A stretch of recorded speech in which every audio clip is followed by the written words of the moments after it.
অনেক দিন বাদে দিদিরা বাড়ি ফিরছে, তাই ওরা বললো যে তোরাও চলে আয়। তো যাই হোক, সবাই মিলে এখন এনজয় করবো, তাই আমরাও বাড়ির উদ্দেশ্যে বেরিয়ে গেছি। তো এখানে টোটো ধরার জন্য দাঁড়িয়ে রয়েছি।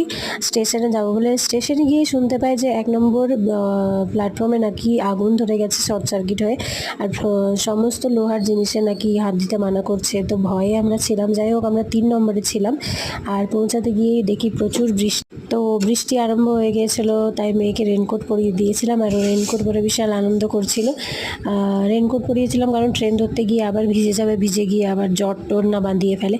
তো যাই হোক, এইভাবে আমরা দাঁড়িয়েছিলাম। তো অনেকটা লেট করেই ট্রেনটা এলো। আর দিদিদের দেখো, দিদি আমরা চেপে গেলাম ট্রেনে ওদের কাছেই। আর ওখানে আমার হাজব্যান্ড আর জামাইবাবু ওরা বসেছে, আর আমরা এই পাশে বসেছি। আর মেয়ে দেখো বাইরের নাজারা তো দেখতে পাচ্ছে না। যাই হোক, নিজেকেই দেখে দেখে এনজয় করে।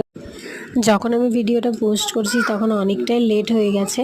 তো আমরা বিশাল আনন্দ করে কাটিয়েছি। তখন থেকে একটু একটু করে সেগুলো সবই শেয়ার করব। তোমরা প্লিজ আমার ভিডিওটা ভালো লাগলে শেয়ার করো, সাবস্ক্রাইব করো আমার চ্যানেলটা, আরও ছোটো ছোটো এরকম ব্লগ দেখার জন্য। তো আমরা এখানে অটো বলা হয়েছিল, অটোতে করে আমরা বাড়ি উদ্দেশ্যে বেরিয়ে গেলাম। তো বাড়ি আমরা পৌঁছেও গেছি। দেখো, চলো টাটা।